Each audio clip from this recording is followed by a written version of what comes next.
Hello friends, बघता बघता आपण सगळ्या 45व्या वर्षी पोहोचलो आहे आणि सगळ्यांच्या मनामध्ये मेनोपॉज म्हणजे रजोनिवृत्ती ह्याच्याशी रिलेटेड काही काही भीती म्हणा किंवा काही काही शंका यायला लागलेत. कारण प्रत्येकजण आपण कुठले ना कुठले नवीन सिम्पटम आता सध्या फेस करतो आहोत, बरोबर.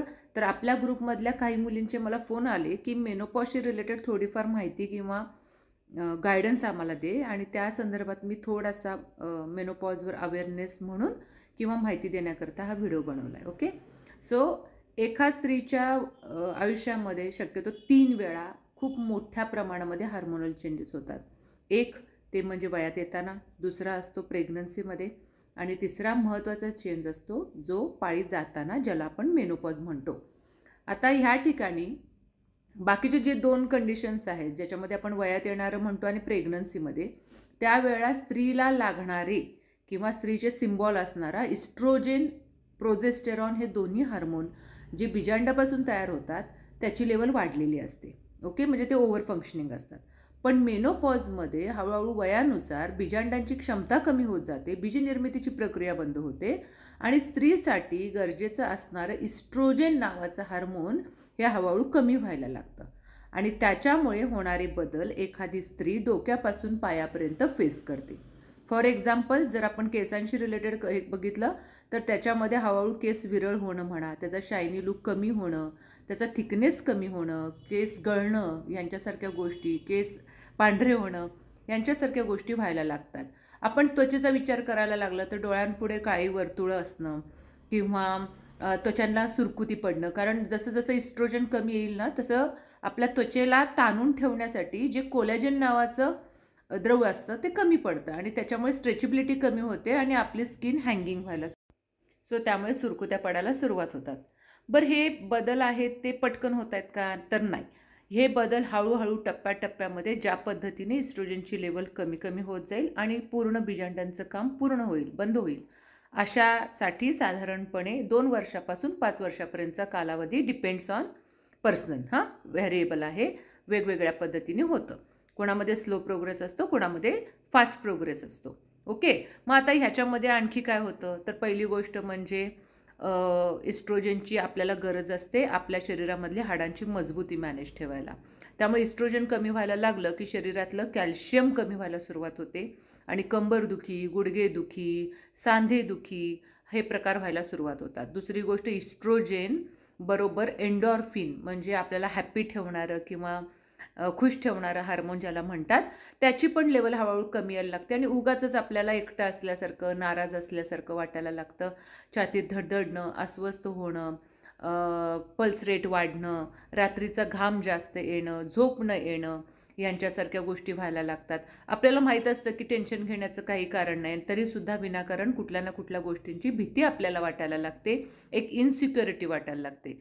दुसरी गोष्ट म्हणजे ह्या सगळ्या गोष्टींमुळे आपला पर्सनली स्टॅमिना कमी झालेला असतो आणि आपल्याला हे मान्य करायचं नसतं की आपण विशीमध्ये ज्या ताकदीने काम करतोय ती ताकद आता मला त्या गोष्टी करायला 45व्या वर्षी कमी पडते आणि मग ती विनाकारण आपला जो एक्सेप्टन्स नाही आहे, की स्वीकारायची तयारी नाही आहे की आता मला त्या स्पीडने होणार नाही, आणि त्याच्यामुळे एक पद्धतीची इन्सिक्युरिटी की मी आता कामात मागे नाही ना पडणार, मग माझा घरातला इम्पॉर्टन्स कमी नाही ना होणार, किंवा मला थकवा का होतो, ह्याच गोष्टी मी आधी तासाभरात करत होते आता मला 2 तास का बरे लागतात, माझ्याकडे कोणच अटेन्शन का बरं देत नाही आहे, मग मी इतकी इम्पॉर्टंट राहिलेली नाही आहे का जर मी माझ्याकडून कामं होत नाही आहेत तर.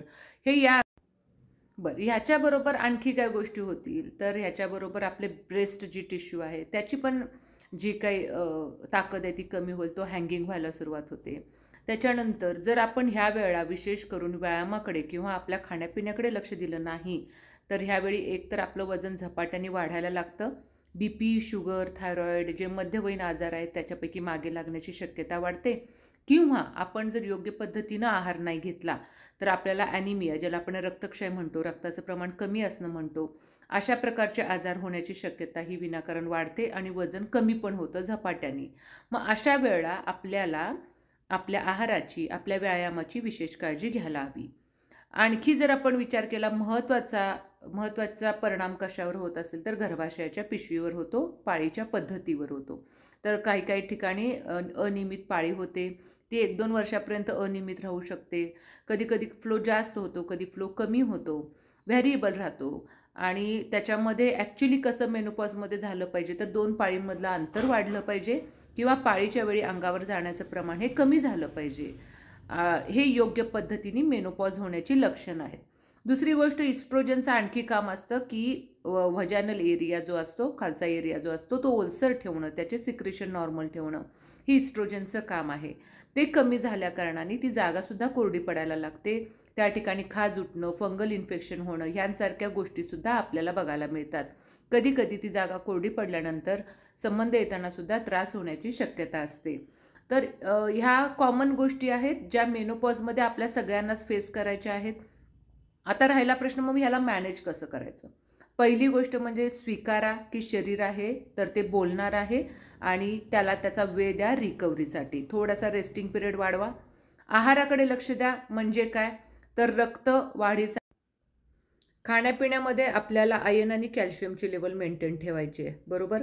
नेहमीत असणारे आपले जे अँटीऑक्सिडंट लागतात म्हणजे शरीराची झीज कमी करणाऱ्या गोष्टी, त्यांचा आपला नेहमीच्या खाण्यापिण्यामध्ये वापर करायचा आहे. खूपच सिव्हिअर डिफिशियन्सी आहे, आपण औषधाच्या स्वरूपामध्ये आयर्न कॅल्शियम घेऊ, मल्टीव्हिटॅमिनच्या गोळ्या घेऊ.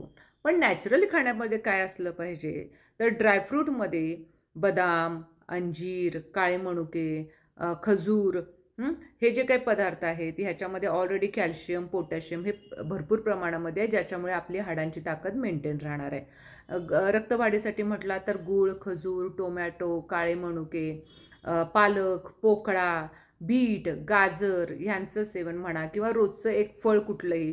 फॉर एक्झाम्पल जर आपण पेरू, केळ ह्याचा विचार केला तर त्याच्यामध्ये कॅल्शियम भरपूर आहे. जर आपण सफरचंदाचा विचार केला तर त्याच्यामध्ये आयर्न भरपूर आहे. संत्री, मोसंबी, लिंबू हे थोडेसे जे आंबट रंगाचे पदार्थ आहेत त्याच्यामध्ये व्हिटॅमिन सी भरपूर आहे. तर असे नॅचरल पदार्थ आपल्याला खाण्यापिण्यामध्ये आणायचे आहेत. व्हिटॅमिन बी आणि सी डिफिशियन्सी ही कॉमनली जे लोक प्युअर व्हेजिटेरियन आहेत त्यांच्यामध्ये जास्त दिसणार आहे. तर त्याच्यामुळे नॉनव्हेज खाणं हे थोडंफार प्रमाणात असलं पाहिजे. अंड्याचा वापर हाय प्रोटीन डाएट किंवा माशांचा वापर आपण हाय प्रोटीन डाएट म्हणून नक्की करू शकतो. फक्त कोलेस्ट्रॉलची लेवलसुद्धा आपली मेनोपॉज नंतर वाढण्याची शक्यता ही जास्त असते. त्याच्यामुळे अंड्यातला पिवळा बलक आपण शक्यतो 40 नंतर हळूहळू खाण्याचं प्रमाण कमी करतो. पण व्हाईट ऑफ एग आपण छान पद्धतीने खाऊ शकतो. ओके. त्याच्यानंतर आणखी कशाचा वापर करू शकतो तर कॉन्स्टिपेशन म्हणजे आपला मेटाबॉलिझम रेट कमी झाल्या कारणाने आतड्यांची हालचाल मंदावते आणि त्याच्यामुळे भूक लागणं हा प्रकार कमी होतो. त्यामुळे फायब्रस डाएट जे म्हणतो आपण ते आपल्या आहारामध्ये असणं खूप गरजेचं आहे. सो बेकरी प्रॉडक्ट कमी करणं आणि त्याच्या जागी आपण म्हणतो ना मिक्स सगळ्या डाळींचं किंवा ओके मग थालीपीठांचा वापर आपण करू शकतो. आता महत्त्वाचा प्रश्न आहे की तपासण्या कुठल्या केल्या पाहिजेत आणि सगळ्यांनी तपासण्या करून घेणं गरजेचं आहे का.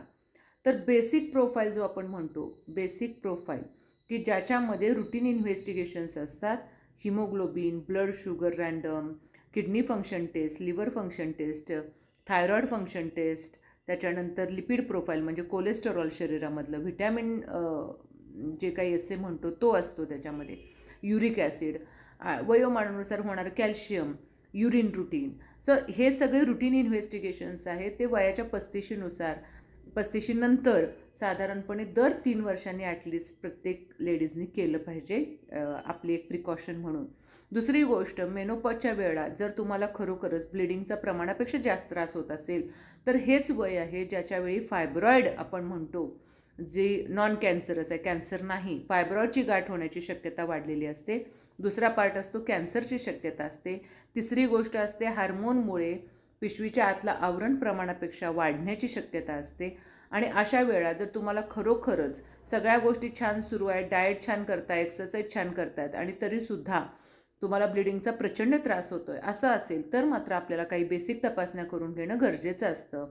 बेसिक प्रोफाईलबरोबर त्याच्यामध्ये एखादी पूर्ण पोटाची सोनोग्राफी, ज्याला USG होल ॲब्डोमेन आपण म्हणतो, ते एकदा करून घ्यावं प्रत्येक लेडीजनी किमान 3 वर्षातून एकदा.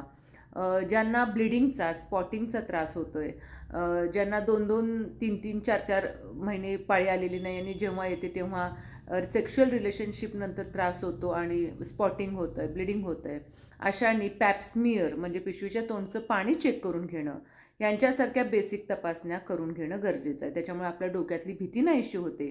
दुसरी गोष्ट, चुकून आपल्याला ह्या काळामध्ये अंगावरून पांढरं जाणं किंवा पांढऱ्या अंगावरून जात असताना त्याच्यामधून ब्लडिंग किंवा स्पॉटिंग होणं असं जर काही वाटत असेल तर मात्र डॉक्टरांचा सल्ला हा डायरेक्टली घ्यावा आणि योग्य त्या तपासण्या करून घ्याव्यात.